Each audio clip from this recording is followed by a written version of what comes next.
ഈ KPCC പുനഃസംഘടന ഇപ്പോൾ ഉടൻ വരാൻ പോവുകയാണ്. പല DCC പ്രസിഡന്റുമാർക്കും മാറ്റം വരും. ഇനിയിപ്പോൾ സ്വാഭാവികമായിട്ടും ഒരുവിധം ഒന്ന് അടങ്ങി നിന്ന ഗ്രൂപ്പുകളെല്ലാം തലപൊക്കി തുടങ്ങും. എന്തായിരിക്കും ഇനി കോൺഗ്രസിൻ്റെ അവസ്ഥ?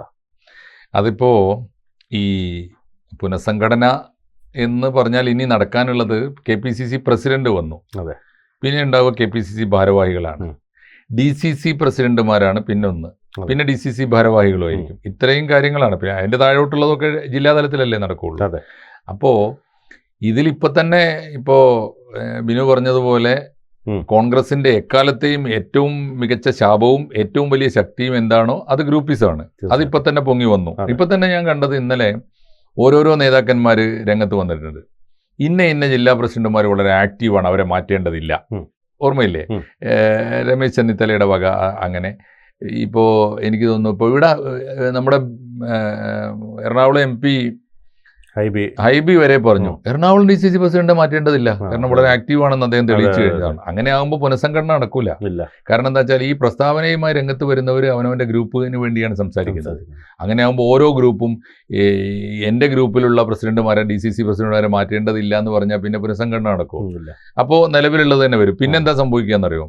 നിലവിലുള്ള ഭാരവാഹികൾക്ക് പുറമെ മറ്റ് ഗ്രൂപ്പുകളെ കൂടി തൃപ്തിപ്പെടുത്താൻ കൂടുതൽ ഭാരവാഹികളെ ചേർക്കും. കോൺഗ്രസിനാണെങ്കിൽ ഇത്ര ഭാരവാഹികളാകാമെന്നതിന് യാതൊരു ലിമിറ്റും ഇല്ലല്ലോ. അതുകൊണ്ടാണല്ലോ എപ്പോഴും ഇത് ജംബോ കമ്മിറ്റി എന്ന് പറയുന്നത്. അതുകൊണ്ടാണ് അതാണ് സംഭവിക്കാൻ സാധ്യത. എന്തായാലും ഇതിൽ ഞാൻ പോസിറ്റീവായിട്ട് കാണുന്നൊരു കാര്യം, പുതിയ കാലത്തിൻ്റെ പ്രവണതകളുമായിട്ട് ബന്ധപ്പെട്ട പ്രാതിനിധ്യം ഉറപ്പുവരുത്താൻ കോൺഗ്രസ് KPCC ശ്രമിച്ചിട്ടുണ്ട്. ഇപ്പോൾ നമ്മൾ തുടക്കത്തിൽ നമ്മൾ കണ്ടതാണ്. KPCC പ്രസിഡന്റിനെ നിയമിച്ചപ്പോൾ വർക്കിംഗ് പ്രസിഡന്റുമാരെ അതിൻ്റെ കൂടെ നിയമിച്ചു, ഒപ്പം UDF കൺവീനറെ നിയമിച്ചു. ഇതൊക്കെ തന്നെ സമവാക്യങ്ങൾ പാലിച്ചുകൊണ്ടാണ്. കേരളത്തിൻ്റെ ഒരു എന്താ പറയുക, സാമുദായിക സമവാക്യമെന്നോ ഈ കൾച്ചറൽ ഐഡന്റിറ്റി എന്നൊക്കെ പറയാവുന്നത് കൃത്യമായി പാലിച്ചു പോയിട്ടുണ്ട്. KPCC പ്രസിഡന്റിനെ കത്തോലിക്ക ക്രിസ്ത്യാനിയാക്കിയപ്പോൾ UDF കൺവീനറെ കേരളത്തിലെ ഏറ്റവും വലിയ സമുദായം എന്ന് പറയപ്പെടുന്ന ഈഴവ സമുദായത്തിൽ നിന്ന് അടൂർ പ്രകാശിനെ കൊണ്ടുവന്നു. വർക്കിംഗ് പ്രസിഡന്റുമാരെ തെരഞ്ഞെടുത്തപ്പോൾ ഒരാളെ സവർണ ഹിന്ദുവായ വിഷ്ണുനാഥിനെ കൊണ്ടുവന്നു. അപ്പോൾ തന്നെ പട്ടികജാതിക്കാരനായ അനിൽകുമാറിനെ കൊണ്ടുവന്നു. അപ്പോൾ തന്നെ മുസ്ലിമായ ഷാഫി പറമ്പിലിനെ വന്നു. അപ്പോൾ ഇതൊക്കെ തന്നെ എനിക്ക് തോന്നുന്നു എല്ലാ തരത്തിലും ഇപ്പോൾ പ്രധാനപ്പെട്ട കേരളത്തിലെ വോട്ട് ബാങ്ക് അല്ലെങ്കിൽ വോട്ടിംഗ് കമ്മ്യൂണിറ്റികളെ സാമുദായികമായി തന്നെ പ്രാതിനിധ്യം ഇപ്പോൾ അവർ ഉറപ്പുവരുത്തിയിട്ടുണ്ട്. അപ്പോൾ അതുകൊണ്ട് തന്നെ ഇപ്പോൾ കേരളത്തിലെ കോൺഗ്രസിനെ UDFനെ നയിക്കുന്നത് VD സതീശനാണെങ്കിൽ പോലും പിന്നെ VD സതീശൻ്റെ ജാതിയെ കേന്ദ്രീകരിച്ചിട്ട് ഒരു കോർണറിംഗ് വർക്ക് അല്ലെങ്കിൽ ഒരു ക്യാമ്പയിൻ വർക്കൊന്നും നടക്കാനുള്ള അവസരം കൊടുക്കാത്ത തരത്തിലാണ് പോകുന്നത്. പ്രത്യേകിച്ച് വെള്ളാപ്പള്ളി മാത്രമേ എന്തെങ്കിലുമൊക്കെ പറയൂ. വെള്ളാപ്പള്ളി പറഞ്ഞുകൊണ്ടിരിക്കുന്നതിനെ കേരളം ഇനി അങ്ങനെ ചെവിക്കൊള്ളും തോന്നുന്നില്ല. കാരണം വെള്ളാപ്പള്ളി സ്വന്തം വാക്കിന്റെ വിശ്വാസ്യത നഷ്ടപ്പെടുത്തി കഴിഞ്ഞിട്ടുണ്ട്. ഒന്ന്. രണ്ട്, വെള്ളാപ്പള്ളിക്ക് മറുപടി പറയാൻ VD സതീശനേക്കാൾ അടൂർ പ്രകാശ് അപ്പുറത്തുണ്ട്. VD സതീശന് അല്ലല്ലോ മറുപടി പറയുന്നത്. അപ്പോൾ അതൊക്കെ എല്ലാ തരത്തിലുള്ള ഒരു പ്രതിരോധം, ഇമ്മ്യൂണിറ്റി തീർത്തുകൊണ്ടാണ് KPCCയുടെ സംസ്ഥാന കമ്മിറ്റി ഇപ്പോൾ വന്നിരിക്കുന്നത്. ഇനി സംസ്ഥാന ഭാരവാഹികൾ എങ്ങനെ ഇരിക്കും നമുക്ക് കാണാം. പക്ഷേ ഈ ആശങ്ക, ഒരു കാര്യം എനിക്ക് ഉറപ്പാണ്, പ്രതീക്ഷയുള്ളത്, സാമുദായികമായ സമവാക്യങ്ങൾ തീർച്ചയായിട്ടും അവർ പാലിക്കും. അത് വളരെ തീർച്ചയാണ്. പക്ഷേ ഗ്രൂപ്പ് സമവാക്യങ്ങൾ ഒപ്പിച്ചു വരുമ്പോൾ പിന്നെയും അത് യാതൊരു നിയന്ത്രണവും ഇല്ലാത്ത ജംബോ കമ്മിറ്റികളായി പോകുമോ എന്നതാണ് ഒരു ആശങ്ക.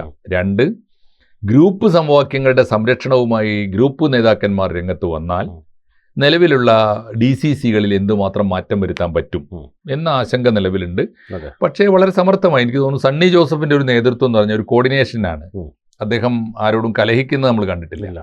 എല്ലാവരെയും ചേർത്ത് പിടിച്ചോളൂ. മാത്രമല്ല അദ്ദേഹം ഒറ്റയ്ക്ക് എവിടെയും പോകുന്നതും കണ്ടിട്ടില്ല. വർക്കിംഗ് പ്രസിഡന്റുമാരെ കൂട്ടിയാണ് KPCC. അതൊരു പുതിയ കൾച്ചറാണ്. അപ്പോൾ എനിക്ക് തോന്നുന്നു പ്രതിപക്ഷ നേതാവ് VD സതീശനെയും KPCC ഭാരവാഹികളെയും ഒരുമിച്ച് നിർത്തിക്കൊണ്ട് സണ്ണി ജോസഫിന് കാര്യങ്ങളെ വളരെ വൃത്തിയായി മാനേജ് ചെയ്യാൻ പറ്റുന്നതാണ്. അതിൻ്റെ ഇടയ്ക്ക് ഇപ്പോഴും പഴയ തമ്പുരാക്കന്മാർ ഗ്രൂപ്പുമായിട്ട് ഇറങ്ങിയിട്ടുണ്ട്. ഇപ്പോൾ K സുധാകരൻ പോലും കണ്ടില്ലേ, ഇന്ന DCCമാർ ഉഷാറാണെന്ന് അദ്ദേഹം പറയേണ്ട ആളാണോ? അദ്ദേഹം അല്ലല്ലോ തീരുമാനിക്കേണ്ടത്, KPCC അല്ലേ, അതിനകത്തല്ലേ പറയേണ്ടത്, പത്രസമ്മേളനം നടത്തിയാണോ പറയേണ്ടത്? അപ്പോൾ അത്തരം ചോദ്യങ്ങളുണ്ട്. പക്ഷേ അതൊക്കെ തന്നെ സമർത്ഥമായി ഒരു പക്ഷേ സ്വകാര്യമായിട്ട് സണ്ണി ജോസഫ് സുധാകരേട്ടാ മിണ്ടരുത് എന്ന് പറഞ്ഞാൽ മിണ്ടൂല. കാരണം അവർ തമ്മിൽ അങ്ങനെ ഒരു റാപ്പും ഉണ്ട്. ഇങ്ങനെ വ്യക്തിപരമായ ബന്ധങ്ങൾ കീപ്പ് ചെയ്യുന്നതിലും സണ്ണി ജോസഫ് ഒരു വിജയമാണെന്നാണ് എൻ്റെ വിശ്വാസം. അതുകൊണ്ട് വളരെ സമർത്ഥമായി അവർക്ക് അത് ചെയ്യാൻ പറ്റും, നമുക്ക് ഈ സമയത്ത് പ്രതീക്ഷിക്കാം. മറ്റൊന്ന്, ഈ പറഞ്ഞതുപോലെ ഈ താങ്കൾ സൂചിപ്പിച്ചതുപോലെ തന്നെ ഈ ഇപ്പോൾ കൊടിക്കുന്നിൽ സുരേഷ് പറയുന്നുണ്ട് കൊല്ലത്തെ DCC പ്രസിഡന്റിനെ മാറ്റണ്ട, ഇപ്പോൾ ഹൈബീഡൻ പറയുന്നുണ്ട് കൊച്ചിയിലെ മാറ്റണ്ട. അപ്പോൾ അങ്ങനെ പറയാനുള്ള ഒരു റൈറ്റിലേക്ക് അത് ഒഴിവാക്കപ്പെടേണ്ടത് തന്നെയല്ലേ? തീർച്ചയായിട്ടും. ഇവർ ഈ പറയുന്ന ഒരു ജനാധിപത്യം ഉണ്ടല്ലോ, അവർ പറയുന്ന ഉദാഹരണം എന്താ വെച്ചാൽ കോൺഗ്രസിലെ ജനാധിപത്യമാണ് ഗ്രൂപ്പ് വഴക്ക് ഒരു കാലത്ത് വളരെ ശരിയാണ്. ആശ്രിത വത്സലന്മാരെ വളർത്തിക്കൊണ്ടുവരികയും അവരെ വലിയ നേതൃത്വത്തിലേക്ക് കൊണ്ടുവരികയും ചെയ്ത ഒരു കരുണാകരൻ ഫാക്ടർ, അതിനെതിരായി നിന്നുകൊണ്ട് തന്നെ അല്ലാതെ മറ്റൊരാളെയും വളർത്തുകയില്ല എന്ന് തീരുമാനിച്ച AK ആന്റണിയുടെ ഗ്രൂപ്പ്. എന്നാൽ AK ആന്റണിക്ക് പറ്റാത്ത ഗ്രൂപ്പ് മാനേജ്മെന്റ് ഏറ്റെടുത്തുകൊണ്ട് മുന്നോട്ട് വന്ന ഉമ്മൻചാണ്ടി ഇങ്ങനെ ഇതിനെ ഒരു ജനകീയമായ ഗ്രൂപ്പാക്കി മാറ്റിയ വയലാർ രവി. പഴയ ഗ്രൂപ്പുകളൊക്കെ ഓർമ്മയില്ല, അതിനൊക്കെ ഒരു ബേസ് ഉണ്ടായിരുന്നു. K കരുണാകരനെ നമ്മൾ എന്തൊക്കെ പറഞ്ഞാലും അയാൾ അദ്ദേഹത്തിന്റെ പേരിൽ നമ്മൾ എന്ത് ആരോപിച്ചാലും ഹിപ്പോക്രസി ആരോപിക്കാൻ കഴിയില്ല. അദ്ദേഹത്തിന്റെ വിശ്വാസം വളരെ ജെനുവിനാണ്, വിശ്വാസിയാണ് യഥാർത്ഥ. അതുകൊണ്ട് തന്നെ യഥാർത്ഥ വിശ്വാസിയായതുകൊണ്ട് മറ്റൊരു വിശ്വാസത്തിനും എതിരായിട്ടൊരു വാക്കുപോലും ആ മനുഷ്യന് ഉച്ചരിച്ചിട്ടില്ല. അതുകൊണ്ട് തന്നെ അദ്ദേഹത്തെ എല്ലാ വിഭാഗം മനുഷ്യർക്കും ആദരവും വിശ്വാസവുമായിരുന്നു. അപ്പോൾ ആ ഗ്രൂപ്പിനൊക്കെ വന്ന ഒരു ധാർമ്മികമായ അടിത്തറ ഉണ്ടായിരുന്നു. അതുപോലെ ഓരോരുത്തരെയും കൊണ്ടുവരുന്ന കാര്യത്തിലും രാഷ്ട്രീയത്തിലേക്ക് കൈപിടിച്ചുയർത്തിയ കാര്യത്തിലൊക്കെ അദ്ദേഹം വഹിച്ച പങ്ക് വളരെ ചെറുതല്ലോ. ഒന്ന് ആലോചിച്ച് നോക്കൂ, ഏത് പ്രായത്തിലാണ് ഈ രമേശ് ചെന്നിത്തല മന്ത്രിയാവുന്നത്, ഏത് പ്രായത്തിലാണ് KC വേണുഗോപാൽ മന്ത്രിയാവുന്നത് ആലോചിച്ചു. ആ വരവുണ്ടല്ലോ.